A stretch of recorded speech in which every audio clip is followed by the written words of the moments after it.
Hello, everybody. Hello, Talal. Hey, Lex. How you doing? All right.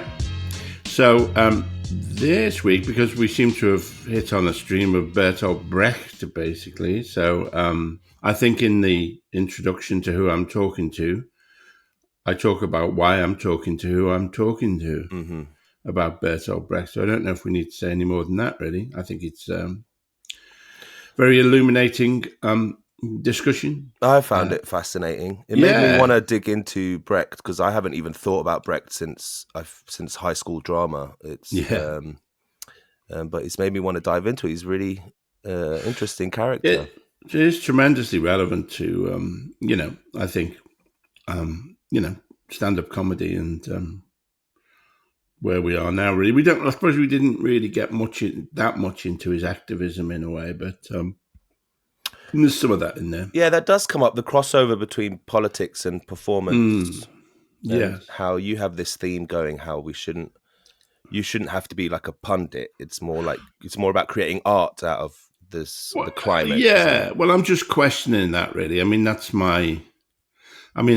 suppose, I am personally presented with that dichotomy all the time, really. Whereas if I wanted, if I thought it would make any difference, I would probably dive into activism. But it just seems to me that the sacred role of the comedian is to be a comedian, is not to be an activist.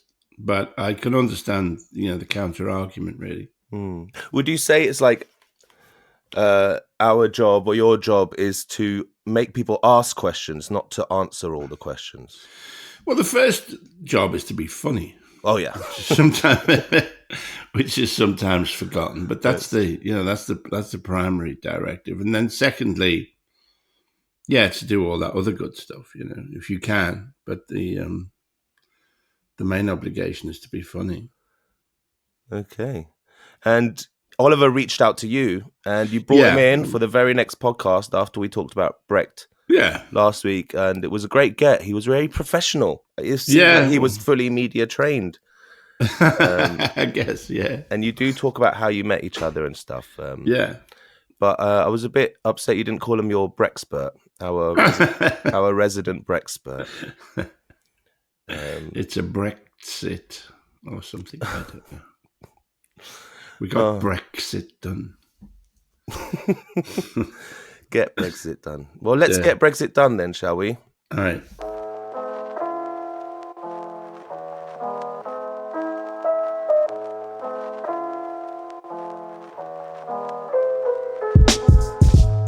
So, hello everybody, and this is continuing a theme that we were talking, I think, on the last podcast about Bertolt Brecht, that somebody asked about the references to Brecht and I thought in my work, and I thought we'd get a Brecht expert in, and then Professor Double, who's a friend of mine, just offered himself up, really. And you just want to?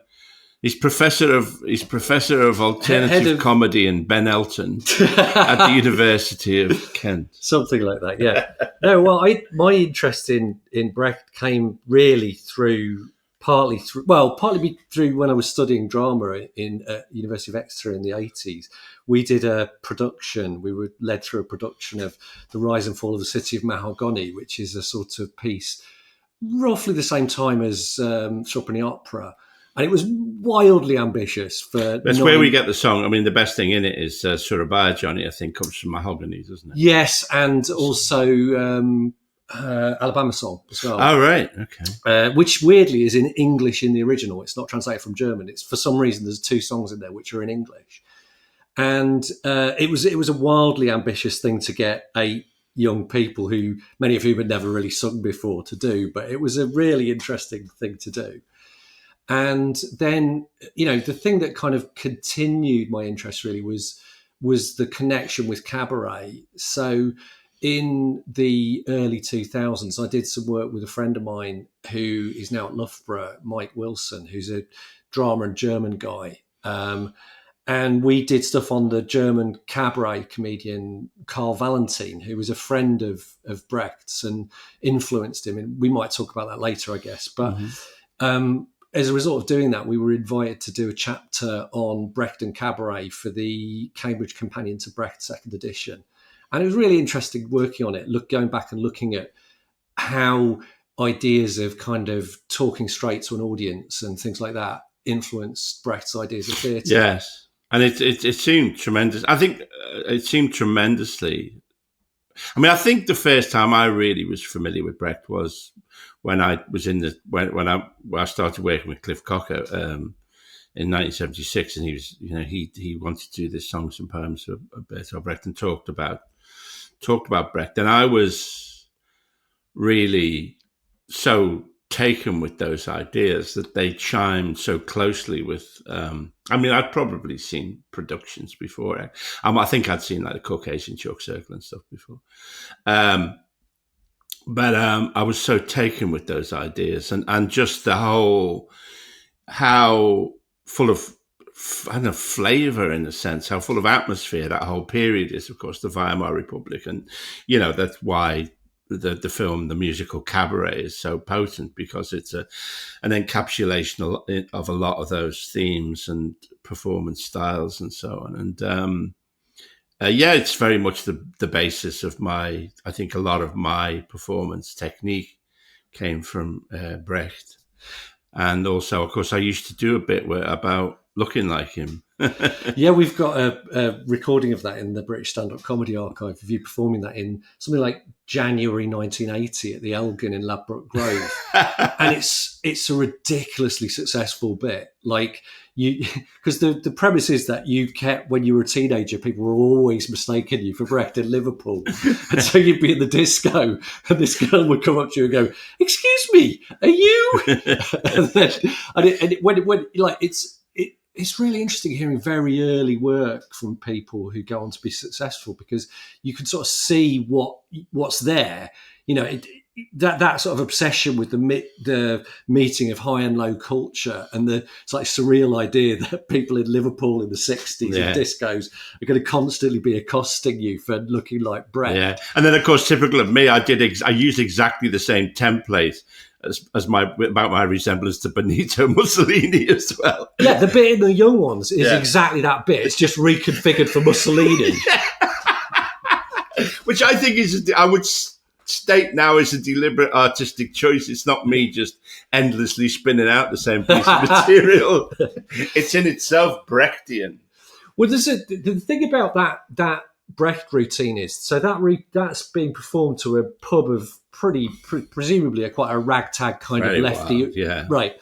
And it gets like a crazy response, like 15 seconds of laughter or something, which in a small club is quite a laugh. That's an insane kind of level of laughter. Mm. So it's interesting that would have that effect. Yeah.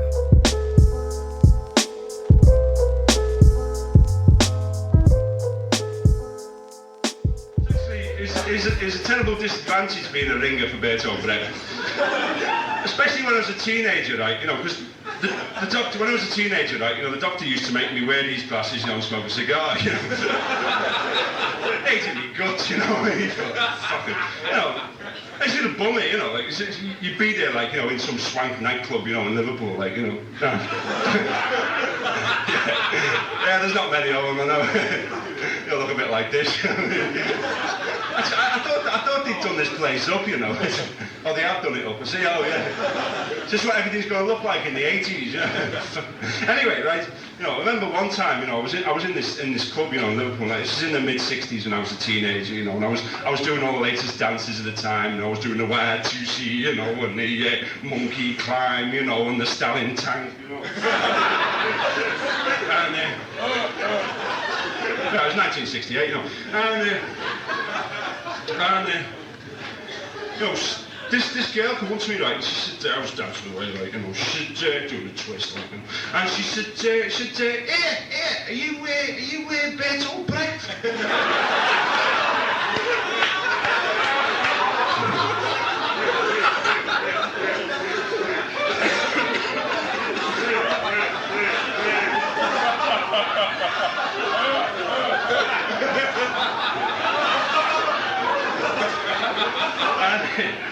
I said, yeah.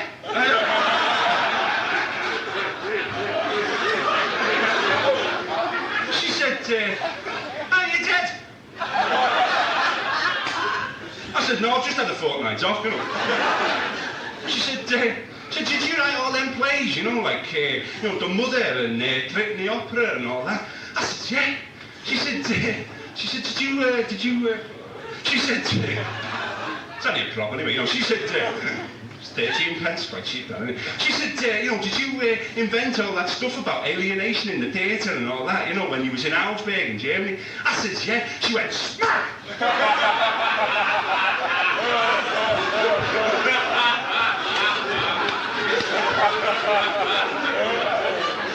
I was down there on the floor, and I said, what's that for? I said, is that because of me principal stands, you know, during the war, you know, or you know, particular stanza in me plays that she didn't like? She said, no, that was for the fucking Blitz. Well, that's it.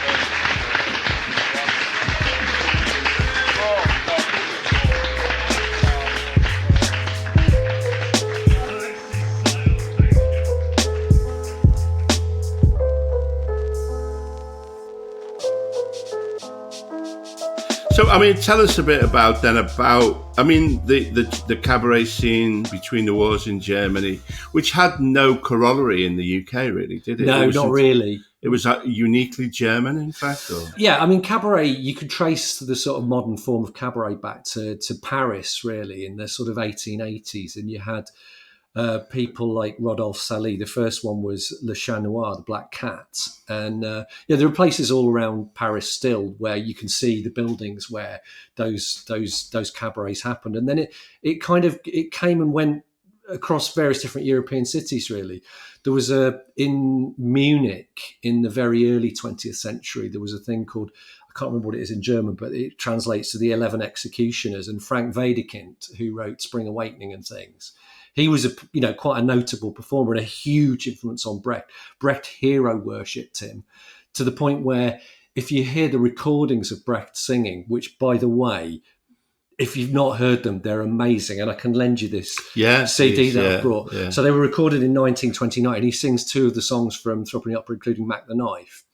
And now the story is that Brecht he used to sing when he was out and about with his friends, going out drinking and things. He used to sing songs. He used to sing, put his poems to music and that kind of thing.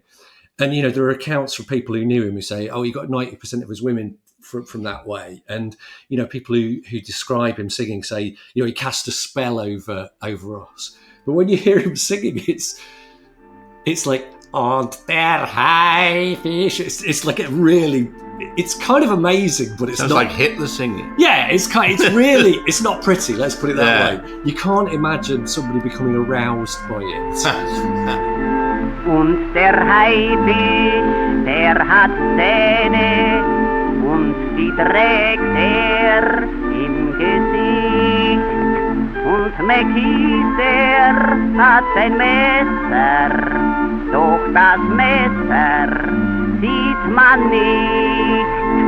An dem schönen blauen Sonntag liegt ein toter Mann am Strand und ein Mensch geht die Ecke, den man Messer nennt. Und Schmulmeier bleibt verschwunden und so mancher reiche Mann. But he was really into the cabaret scene at the time, and Wedekind, he didn't really like cabaret as a form. He thought he was an actor and a playwright. That was the thing that he respected. But unfortunately, he was forced back to cabaret by his success, really, by what a great performer he was. And Brecht's written, like very vivid descriptions of how he looked on stage. He had this close cropped hair and he looked really menacing. I mean, in a way, this is stretching it a little bit, but imagine how you would have come across when you were doing your early stuff. Yeah. This sort of aggression and kind of, and Brecht was so obsessed with him that he went to visit the theatre where he knew he'd be rehearsing and deliberately bumped into him just so he could share a few words with him. Was the work that Wedekind was, would it be political? It's not political like Brecht. No. But it's very kind of transgressive. I mean, it's dealing with things like emergent sexuality, which if you think it's talking about 110 years ago or whatever, that some of this stuff's going on. And of course, Brecht was interested in all that stuff as well. I mean, he was a proper, very promiscuous and drunk a lot and smoked a lot and all that stuff. He was a hedonist, is what I'm trying to say. And that's in his work as well. I mean, even in the Marxist, when Brecht first started writing plays, that was before he'd really become a Marxist. He was anti-war and things like that, but it was before he'd really studied Marxism. But he loved going to see the cabaret, and he actually appeared professionally in cabaret at one point, because by the sort of 20s and 30s there was a really thriving cabaret scene in both Munich and Berlin. Why do you think there was nothing like that in Britain? I mean, all we had was, there were obviously, there was transgressive elements in the work of, some musical or variety theatre performers, but it was not, there was no cabaret scene, was there really? Not really, no. I think it might have been because there was such a successful variety circuit, though, because, if you think about the 1930s, at that point, any sizable town in the country would have at least one variety theatre, and that theatre would typically be something like 1,500 capacity. And they'd be doing 12 shows a week, 2 shows a night, 6 nights a week. So that's a huge audience going to see that stuff.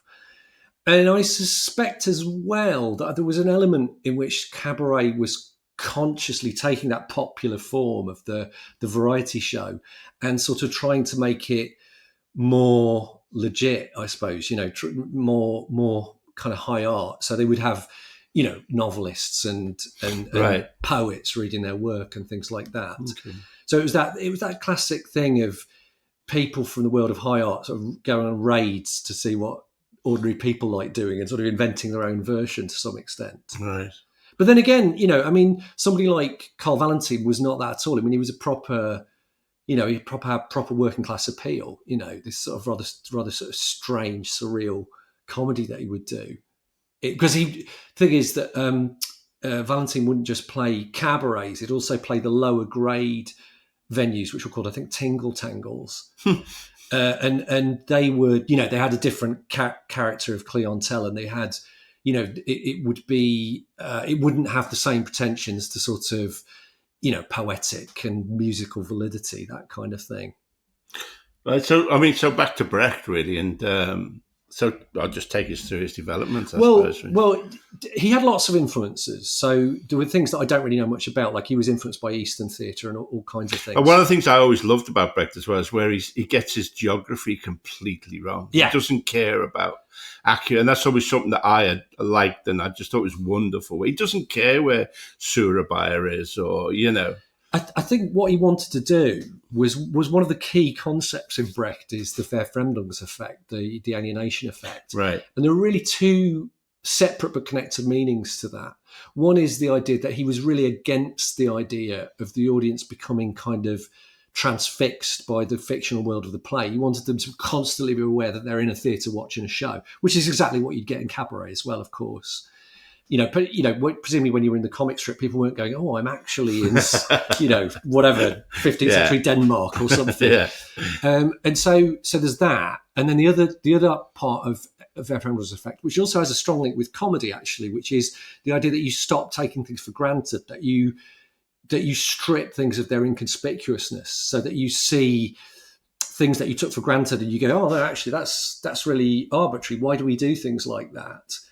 And his idea really was that people could then start to see the iniquities of the economic system in which they lived, and that they could challenge it and ultimately change it. And one of the aspects of the alienation effect was that he often liked to set his plays in fantastical settings. So, John Gay's London or in the Far East or something like that. Occasionally he would write something which was set in the contemporary, like Fear and Misery of the Third Reich. But that's the reason I can think of that so easily is because there's so few of those. Yeah. And I think the idea was that you would see the world you recognise but transposed to this fictional fantasy world, so that you could see that it wasn't normal, that it was odd, that you shouldn't take it for granted. I don't know directly how this relates, but we were talking on the last podcast about, I'm interested in the idea of the connection between activism and striving for political change or doing work about political change, and how you deal with that as a comedian specifically. And I was talking to Lal about, we were talking about Russell Brand and how Russell Brand's got this immensely, he's got millions and millions of views on his, but it's not funny. He's not. He kind of he does like funny voices and stuff, but it's essentially an alternative news source, and it's everything he says is completely valid. I think what he seems to be trying to propose seems to me to be, would be fantastic if he could bring it about. The information that he relays, the point of view that he has, seems perfectly correct. That's kind of countering the MSM narrative, particularly now of, we're kind of descending into an age of outright propaganda, I think. And he challenges all that. And yet I'm like, and and obviously I say, he's much more, infinitely more popular than I am. And I think one of the comments I read somewhere said, well, he's not that funny, but, I find this much more important as a news source. And also said my comedy was getting into the sort of retired granddad, which I am, I'm pretty savage in this year.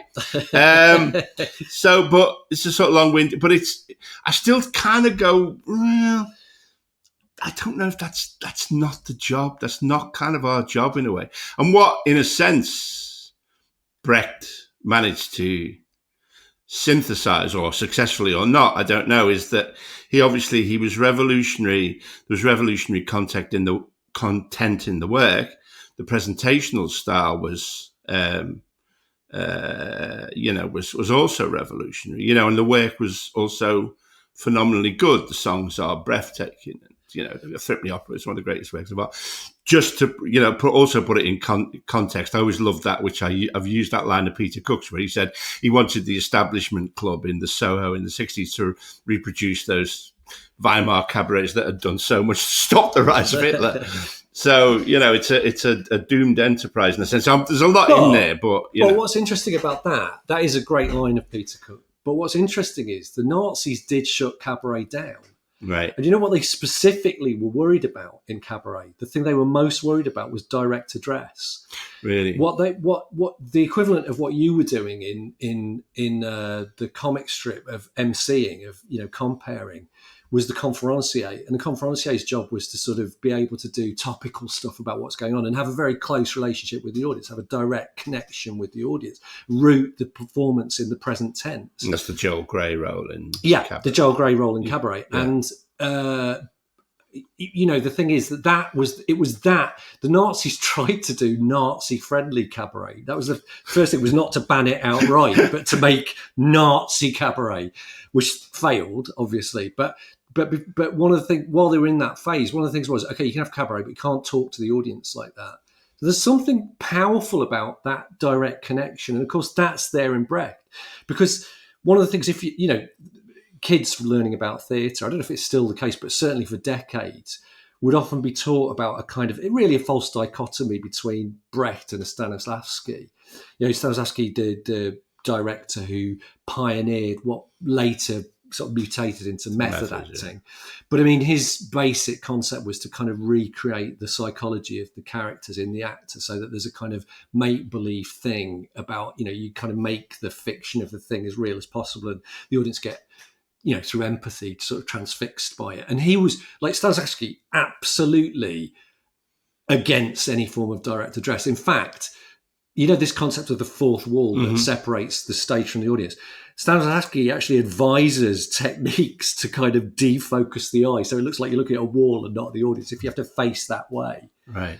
Whereas Brecht's plays have got direct address the whole time, which makes sense. People think of his ideas of theatre as weird, but they're not weird if you know what the model is. And if you know that the model is cabaret, nobody would find it strange going to a stand-up gig if they were talked to directly, but they'd find it weird if the person on stage just ignored them. It's a different mode of performance. Yeah. the original question was, do you think that this tradition of breaking the fourth wall, which apparently now is universal, I suppose you see it in something as popular as Deadpool and Deadpool 2, which is direct address, whether that, how much of that is connected with Brecht, really, directly? Well, I don't know. I mean, I've got a bit of a kind of radical take on that, actually, which is that we think of naturalism, hence the fourth wall and all of that, as being the natural state of being, hence the phrase breaking the fourth wall. Whereas actually, I think historically, the fourth wall is a bit of an aberration, really.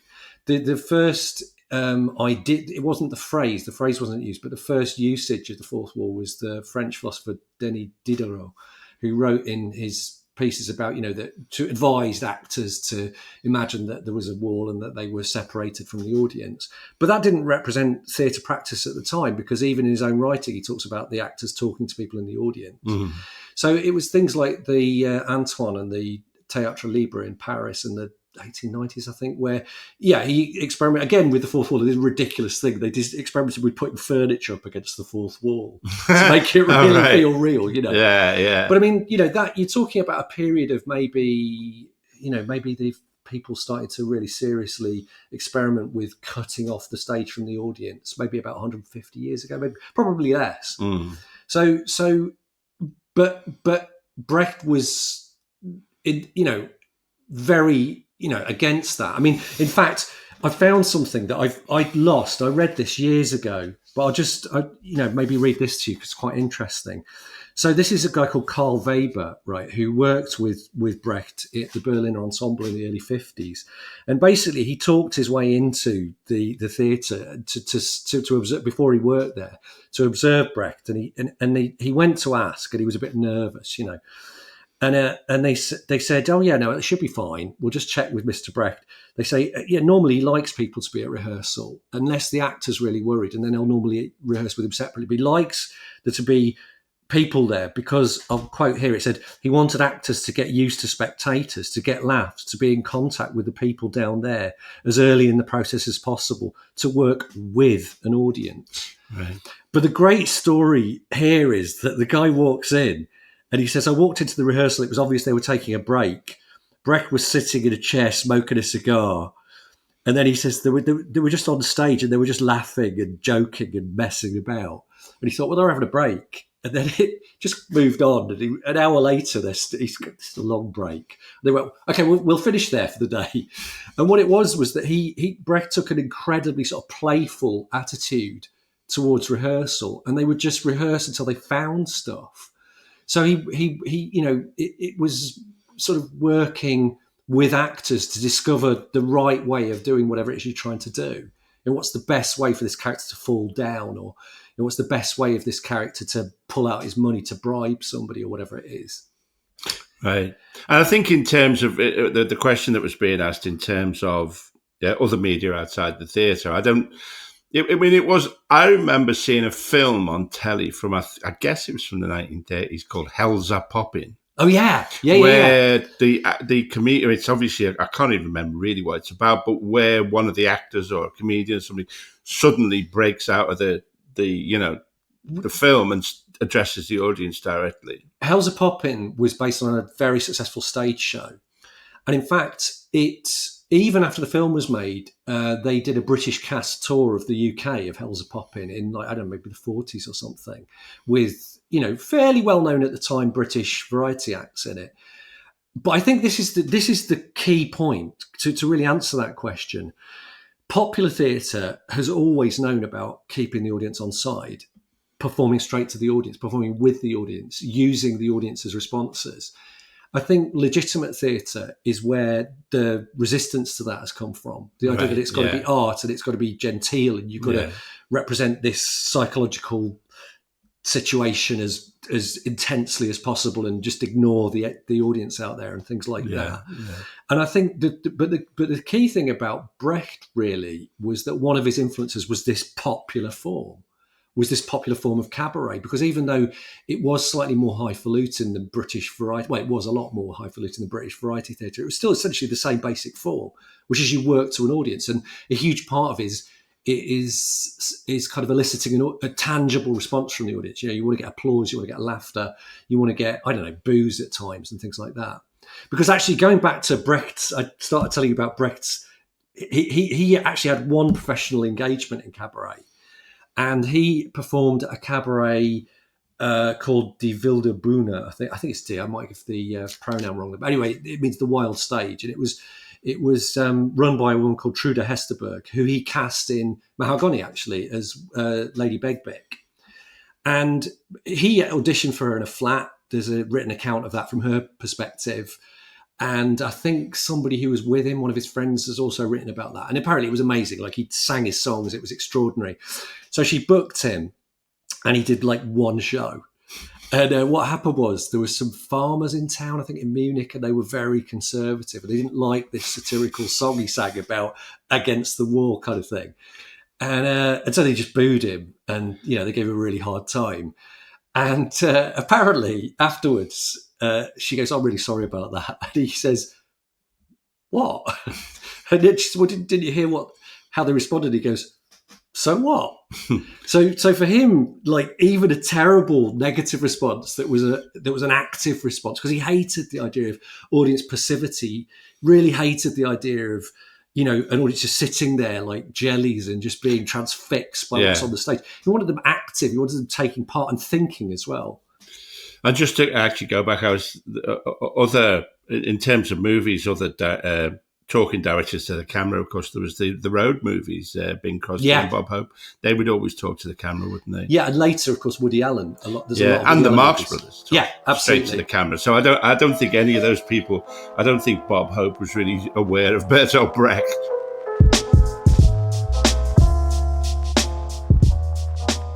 Hello, and I hope you're enjoying Alexi's conversation with Dr. Oliver Double.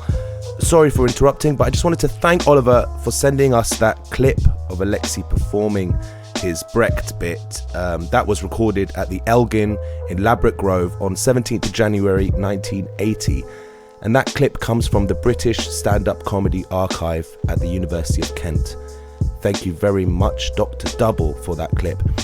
Also, while I'm here, I might as well remind you that you can support the show and help keep the wheels turning by going to patreon.com/Alexisel podcast. That's patreon.com/Alexisel podcast.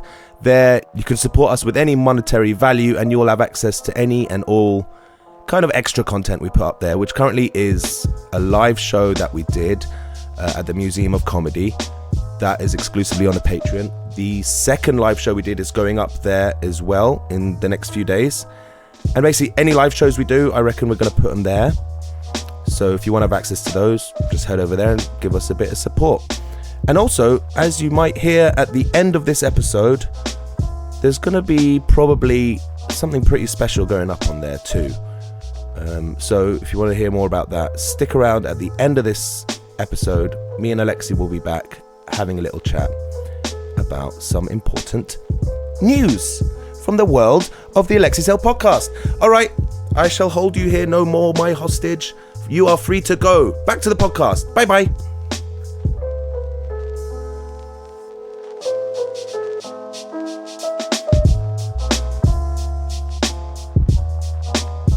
So just to, I suppose, talk about my own connection with Brecht. Apart from Threepenny Theatre, the only other Brechtian role I played was in a schools production. This was in the 80s, and they used to make television for schools. And I think the GLC used to make them. And I was in a schools production. Oh, it was Thames TV. I was in a schools production of the Caucasian Chalk Circle. And I remember one of my lines was, "Grusha, the snows are melting, and soon the soldiers will be here." Well, that's the thing. The thing that's interesting about Brecht as a playwright is he had real range. That there's some stuff that is really dark, and I mean, Mother Courage has got some incredibly dark moments. Set in the 100 Years' War, and it's about this trader who makes her money from taking this truck around and selling drinks and things to the troops. And one by one she loses all her children. And so you have that and this kind of poetry of it as well. But you also have like daft madcap comedy in there as well. So you have, well, there's a play, Mr. Puntilla and his man Matti, which was written when Brecht was in exile in Finland, and it's about the ruthless owner of a land, an estate, and how he exploits his workers. But when he's drunk, he's actually nice. So he makes friends with his manservant Matti, and he's like a really good company, and he's constantly trying to get people involved in having a good time. But then he deliberately gets sober so he can be the hard-headed business manager of this estate. Right. And it's really, it's a very stupid comedy. There's lots of stupid scenes in it, and it culminates with when he's drunk, he decides to destroy all his furniture and build a mountain that represents a big mountain in Finland, and then he and his manservant climb it. Okay. So there's all this kind of crazy stuff in there. Yeah. But it's all coming sort of from the same place, which is a combination of a kind of Marxist analysis of society, albeit quite a quirky one. I mean, his take on Marxism, I don't think is particularly, he would probably disagree, but I don't think it's particularly orthodox. So, I mean, people think of him as being this rather dour kind of playwright that's all about, I'm a peasant, that kind of thing. And there's one period of his work where he was like that, and he made these plays called Lehrstücke, which was teaching plays, and it was when he was the most intensely involved with the Communist Party. And they were short plays that were supposed to sort of illustrate aspects of revolutionary thought. But actually, the Marxists didn't really, some of them, they went, oh no, you've given a bad message there. They don't like a laugh, do they? Marxists, no, generally. But those ones are the most sort of po-faced of his works. But I mean, that was just one little face. That seems to be how people seem to think you're supposed to go to watch Brecht and have a miserable time. But if you go back to that thing of the dichotomy between Stanislavski and Brecht, like Stanislavski may have had a bigger effect on acting theories, but he never wrote a great show tune. Do you know what I mean? Unlike Brecht, who Mac the Knife, hundreds of them, hundreds of them. But I mean, Mac the Knife alone, covered by Louis Armstrong, Ella Fitzgerald, the Psychedelic Furs, like an incredible song. Yeah. Good point. So the other thing is, and I don't know whether you can speak to this really, but I was talking in the previous podcast about how I got involved with Sally Homer and their partner. We were going to do like a nice little, just me singing songs of Bertolt Brecht, which probably would have been a catastrophe because I can't really sing. But they discovered in their research that, in fact, that they kind of thought that Brecht, in a sense, was a, and I don't know whether you know how much you know about that. Brecht, in a sense, was a brand, and a lot of the work was actually written by other people. In fact, women who he ruthlessly exploited. So the story there is it's. I do know a bit about that. I don't know a huge amount, but I do know what the basic story is. It was never a secret that Brecht collaborated with others. And in many cases, those collaborators were credited in the play. So it'll say, Bertolt Brecht with Elizabeth Hauptmann, for example, or obviously his musical collaborators are well known. I mean, Kurt Weill would be the best known, and he had relationships of various types with lots of women. So all of that's true. And in fact, to the extent that it used to be known as the Brecht Collective, because people, I don't know how true this is, but I remember somebody describing it one time as he'd be sat at the typewriter and he'd have a load of people and they'd be drinking and people would be throwing lines in and things. But there was a book published in the 90s by a guy called John Fuegi, who, I don't know if that's the correct pronunciation, but that's that's his name. It is an American academic, I think. And it was called The Life and Lies of Bertolt Brecht, and it was a 700-page hatchet job where if I tell you that he used the phrase in a sex for text arrangement, you can see that there's a kind of tabloidy quality to there. I mean, most Brecht scholars don't like that book and think that it's high, in spite of the fact that it was done very obsessively, that it was, he was trying to sort of prove that Elizabeth Hauptmann must have typed this because of the characteristic keyboard strokes on the paper and things like that. And Brecht couldn't have been there for, whatever reason. But most Brecht scholars think that it's overblown at best and slightly sort of, he's a bit of a charlatan at worst. I mean, I don't know, because I don't know that work very well. I've only read bits of it. What I do know is that his account of that moment where Brecht appeared in Cabaret is very fleeting and misleading, because I've looked into that particular thing in some detail. So I think that there's an element of truth. He had female collaborators, and he probably had relationships with those people. But the idea that it was as bad as it was portrayed in that book, I think is probably not true. And I think as well that if you know about the history of Brecht's and the length of Brecht's relationship with theatre as a whole, particularly when you read about accounts of when he finally got his own theatre and he was able to produce his own work in the sort of 40s and 50s when he was in East Berlin and he got his own theatre. I mean, he was clearly somebody who had a profound understanding of theatre. So then it becomes hard to explain, well, how did that guy who could make this extraordinary theatre as a director, how come he couldn't write a play then? Right. Well, I'm glad to hear it. Yeah. I think you could probably rehabilitate him a bit, I would say that. Yeah. What, you could... Yeah, I mean, I think he was a rogue, wasn't he? Oh, he was definitely a rogue. I had a friend who, when I was at university, I had a friend who went and spent a summer in East Germany. She was doing drama in German, and she did some work experience at the Berliner Ensemble, and there were some people there who were old enough to remember when he was there, because this was like the 80s or whatever. And she told me a story that one of them had told her that they used to get phone calls, and there'd be a woman at the other end, and they'd say, "Hello, Bertolt," and they would say, "Sorry, Mr. Brecht's not here." And they go, "Oh, really sorry." And he liked his female friends to call him with this low, sexy voice. I mean, I don't know if it's true, but I wish it was, because it's funny. But he would no doubt he was a rogue. Yeah, I know he got paid in.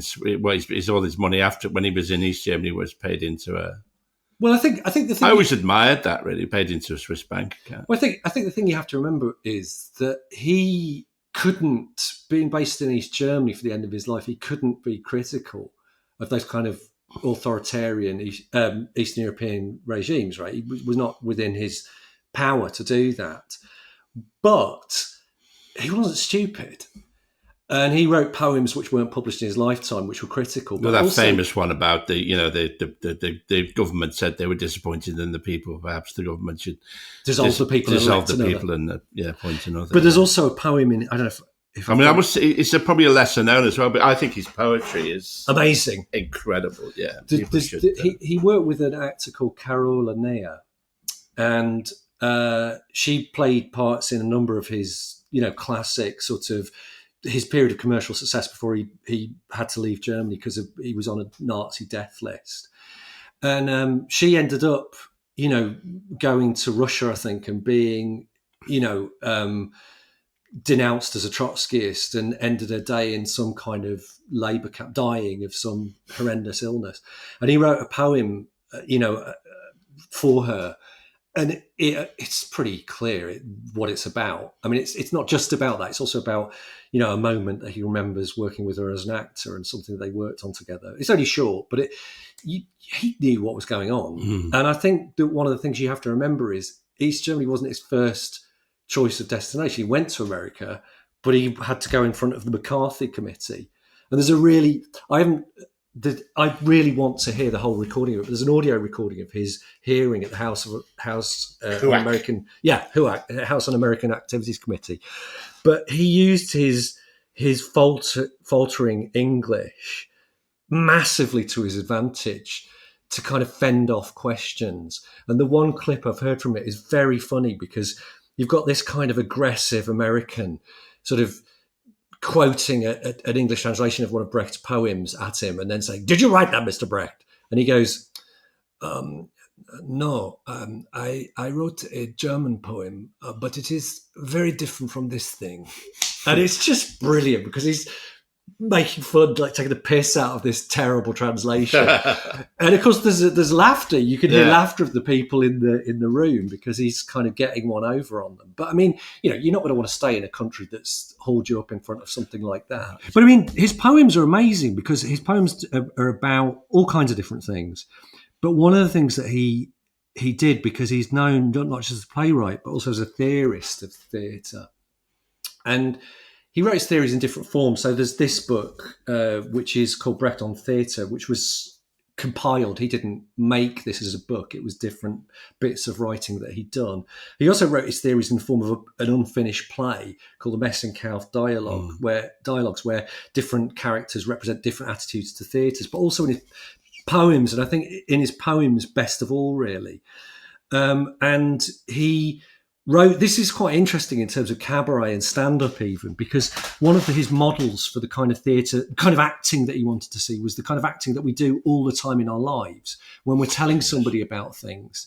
So the classic thing that he wrote about was there's been a street accident and somebody's describing what happens, and in describing what happens they have to act it out. But the things that they choose to act are only the things that are relevant to explaining what's happened clearly. And that was his idea, was that you don't over embellish the acting, because otherwise you don't understand what's going on with the play. You don't understand the social critique.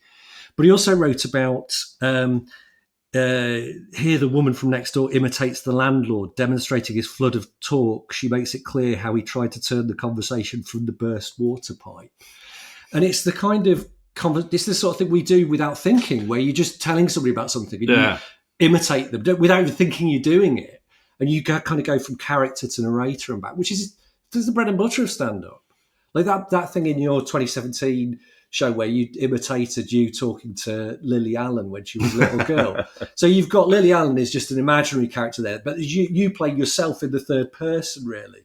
And that's very much his model of acting, that the actor doesn't get lost. You still see the actor and the character at the same time. So he worked with Charles Laughton, the actor Charles Laughton. So they translated one of his great plays, Galileo, together. Even though Brecht didn't speak much English and Laughton didn't speak much German, they found a way to communicate and translated it, and Laughton appeared in it.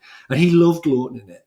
And one of the things he loved was, he said, you could always tell it was just Charles Laughton. Right. And so what you saw was Charles Laughton showing you what Galileo was like and what his attitude was and so on. And that was what he was interested in. I mean, that's a very rich introduction to Bertolt Brecht there. I mean, I could go on forever really and talk, and I'd be very interested to talk about, Brecht post-war, pre-war. Maybe if the listeners are, up for it, we'll do that on another occasion. Yeah. I mean, just to say, one of the things this is really from Martin Essling's biography of Brecht, but he emphasizes the fact that the weird thing about Brecht's career was that he was a hot young playwright, and then he had to leave his home, and he wrote all of those classic plays, and in exile, and in that period. By the classics, you admit things like Mother Courage and things like that, and he couldn't produce them because he was in exile, and it was very difficult to produce them. And so there are three phases, really. There's the phase leading up to leaving Germany and becoming a really successful playwright. And then there's the period in exile where he's a prolific playwright, but unable to produce. And then he writes basically nothing after the war. Really? Very, very little, because it was, to be honest, the communists didn't really like his idea of theatre was very removed from what Stalin's ideas of art were. I imagine they were, yeah. And so he had to be really careful about what he did, and therefore he dedicated much of his time to directing. Well, I'd be fascinated to know where these plays were then produced, really, but I think that's probably for another time. Yeah. So if this conversation is a revelation to people who listen to my podcast, where's the best place to start, do you think, with Brecht? I think you probably can't start better than Threepenny Opera. It's a terrific show. Like, it's full of great tunes. No, it's not the National Theatre production of a few years ago. It was fucking awful. There are some productions out there. but at the same time, I think I might have seen the same one, but at the same time, it's still it's crammed full of good tunes and things. I think the thing is, what sometimes people like to do is kind of strip the critique from... Well, exactly. That's what really annoyed me. It was apolitical, really. Because I mean, one of the key points about Threepenny Opera is the idea that there's a kind of franchise for beggars, and the beggars have to be costumed and trained to get the maximum kind of, money given to them in the street, and then that's all collected by criminals. Yeah. But I mean, if you think about chain restaurants or something, it's very resonant for today. Right. And also, I mean, as well, the corruption of, the connections between the police and criminals. I mean, given the Mets, the Mets conclusions about Partygate, I mean, that couldn't be more topical. Indeed, Police Officer Brown. Yeah, right. Is it Police Commissioner Brown? I can't remember. They sing the canon. Him and Mackie Messer sing the canon song. The which is troops live under. Terrific song. There's an album that was released in the 80s called Lost in the Stars, and it's cover versions of Kurt Weill songs by a bunch of different people, like Sting does, Mac the Knife or whatever. But the guy from a band called Wall of Voodoo, Stan Ridgway, does the canon song, and it perfectly suits his style. It's great. It's a really good recording. Also, what's quite interesting about that is there's two popular translations of Threepenny Opera. The first really successful one was an American production. That's what I would recommend. The Joe Pabst Theatre in the Park production. So is that the one? So that was the Mark Blitzstein one with Lottie Lenya in. No, this is an English language one with Raul Julia in. Yeah. Okay. Oh, right. Okay. So Raul Julia. So Lottie Lenya was also in one of the American ones. Okay. So there was a guy called Mark Blitzstein who wrote the lyrics, and then there was a later translation by John Willett and Ralph Mannheim. And right, to give you an idea of the difference in canon song, it says. They quick as winking chop them into beefsteak tartare, which is a great line. Yeah. In the Mark Blitzstein version, it says they chop them to bits because they like their hamburgers raw. It's rubbish by comparison. Yeah. I'd go for the Willett and Mannheim. Definitely, I think it's a fantastic translation. So, Threepenny Opera, start there and then work outwards any way you want. Yeah, definitely. There we are. Professor Ollie Double, thank you very much. Thank you. It's been a delight talking to you. And you, but I could go on for hours.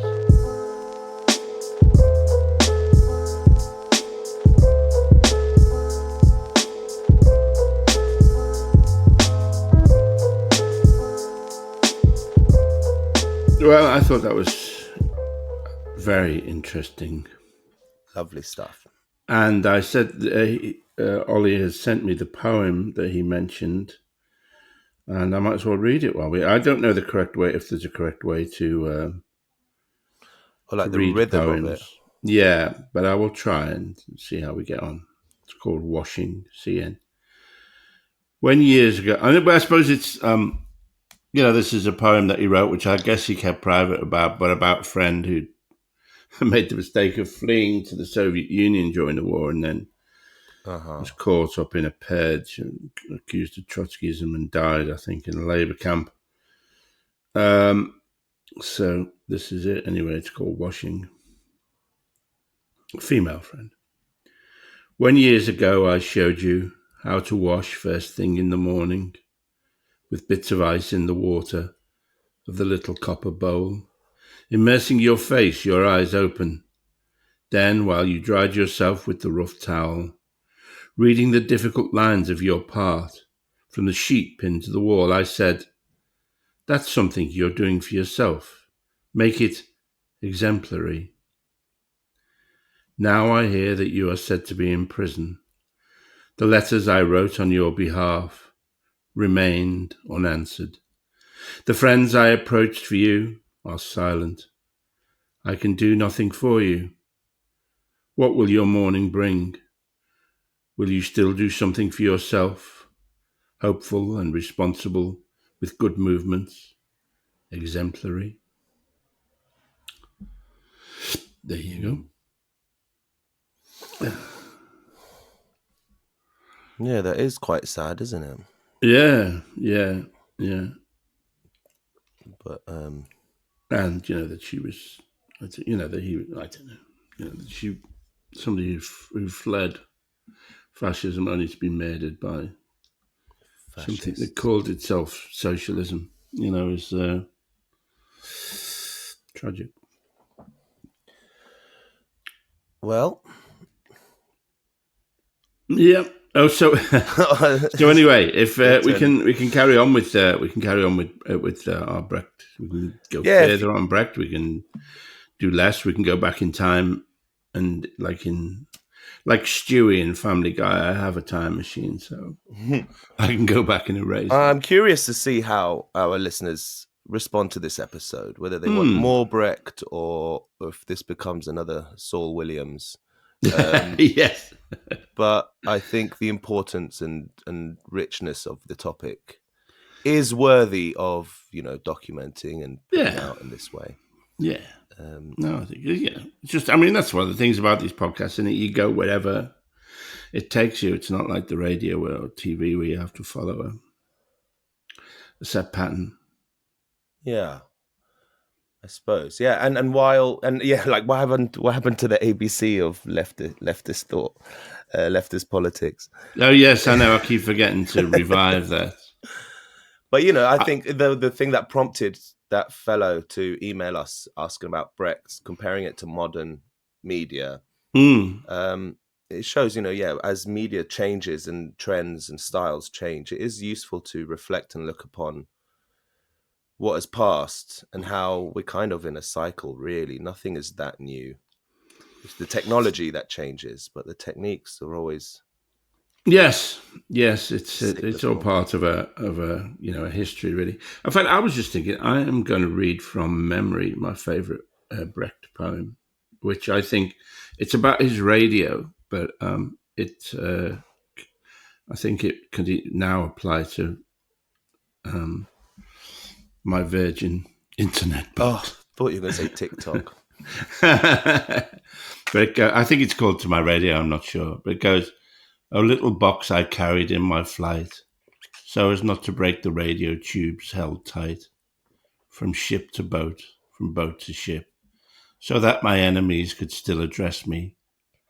Victories, defeats for me. Oh, please do not fall silent suddenly. Wow. There you go. Nice.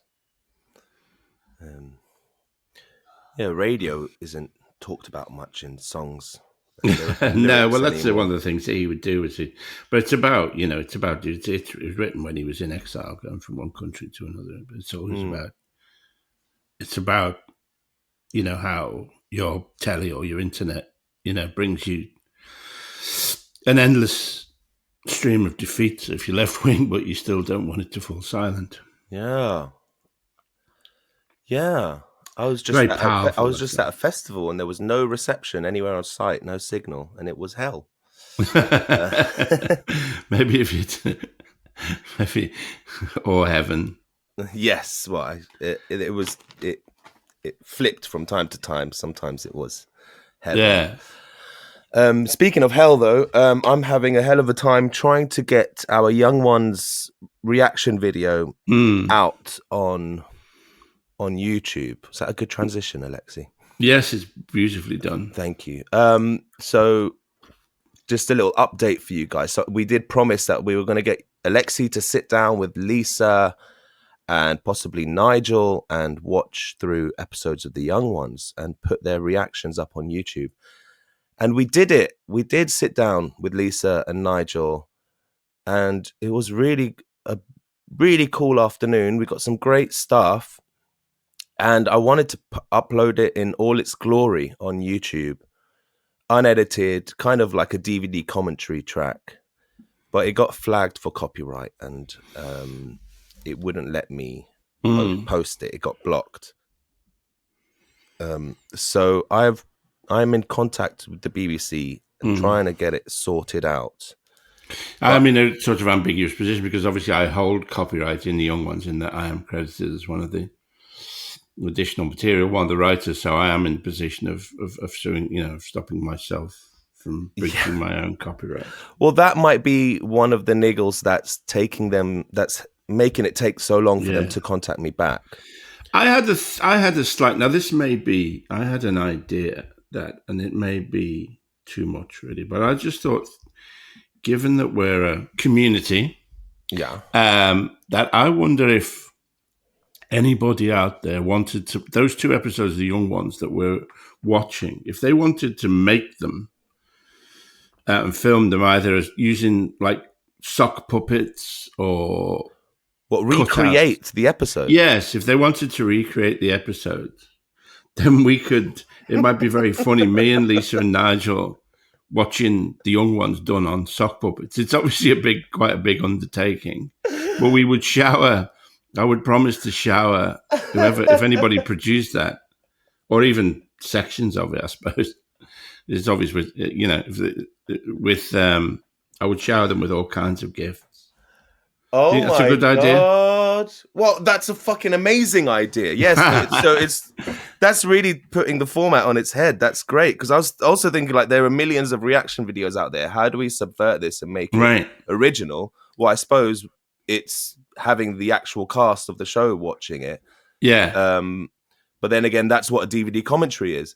So that is the subversion I was looking for. That's if anyone out there wants to recreate beat for beat episodes 1 and 2 of the of the Young Ones. Yeah. Or you can do it in shifts like you suggested. Like someone can take, from the beginning to 30 seconds in, then someone can do the next 30 seconds, then the next 30 seconds until we have the whole episode. Yeah. We watched episodes 1 and 2. Lego, for instance. Do it in Lego, sock puppets, animation, cardboard cutouts. Yeah. Reenact it with your friends in the park. Yes, that's true. Yeah. That's true. And then I can use that footage instead of the BBC footage, and then we won't have a problem with copyright at all. That's if anyone's interested in taking part in this project, please email us at alexisalepodcast@gmail.com. And we will make it worth your while. That's alexisalepodcast@gmail.com. Yeah, we will make it worth your while. Otherwise, we're also accepting suggestions on what to do. Currently, my current thinking is, because I'm losing my optimism as every day goes by, that I don't hear back from them. My current idea is I'm going to do an edited version for YouTube and just hopefully squeeze through the algorithm that detects the copyright stuff. Right. And then put a full version on the Patreon, make it a Patreon exclusive. I think there's also looser rules on Instagram about copyright. So if you go to Instagram and look for @AlexiselPod, then I will be putting clips up on there as well. Creating a lot more work for myself, but that's all good fun. And it's really, I haven't enjoyed editing something as much as I have this, like for a really, really long time. No offense to the bike rides, but this was just, it was such an honor to just sit through and watch it and cut it together. And I made it look really nice. So I really hope that we do sort it out. But if not, okay. I think a watch along with sock puppets could be, better than anything. Really. It would be, but it's a big ask to. It is, yeah. But mate, why not? Okay, I'll put my optimistic hat back on. Okay, let's wait and hear from the listeners. Right. That's a fucking great idea, Alexa. Yeah. Oh my god. Episodes 1 and 2 of The Young Ones is what we need recreating. Prioritize episode 1, please, so that we can get that one out ASAP. Fuck me, that would be amazing. Yeah. Shit, I swore. Oh fuck, I did it again. Oh, I've been getting complaints about my language. Oh, it's fine. Apologies to the sensitive-eared listeners out there. All right, so that's our Young Ones update. Yeah. And is that us for this week then? Yeah, but please go to the Patreon and support the show, patreon.com/Alexisale podcast. The more support we get, the more work hours we can put into this and create beautiful products for you. I suppose we should say the output has been a bit slow. Yes. Very recently, but that's because we had this hiccup with the Young Ones video. That was going to be. Because I've been working on Strangers on a Train, so I've been traveling to all points of the UK for no reason. Creating more content for you guys, but just on a different platform. Yeah. And also it's going to get a little worse before it gets better, because me and Alexi both have holidays coming up very shortly. So please enjoy this one and just listen to this episode on repeat until we get the next thing out. Okay. And our live show is on Patreon. I'm putting the second live show up very soon, actually. Probably in the next few days, I'll put that up. All right. So if you want more stuff from us, head to patreon.com/Alexi podcast. And I think I'm done with the admin there, Alexi. Okay. Well, let's say bye-bye. Okay, bye-bye. Bye-bye.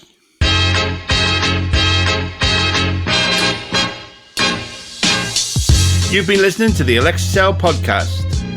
Produced and edited by Talal Karkuti. Music by Tarbush Records. Thanks to Audio Boom for hosting us.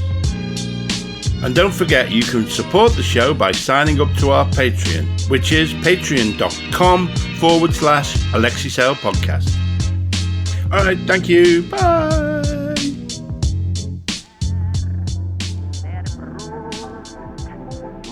Am Kai geht Mäcki Messer, der von allem nicht gewusst. Und das große Feuer in Soho, 7 Kinder und ein Kreis. In der Menge Mäcki Messer, den man nicht fragt und der nichts weiß, und die minderjährige Witwe, deren Namen jeder weiß, wachte auf und war geschändet.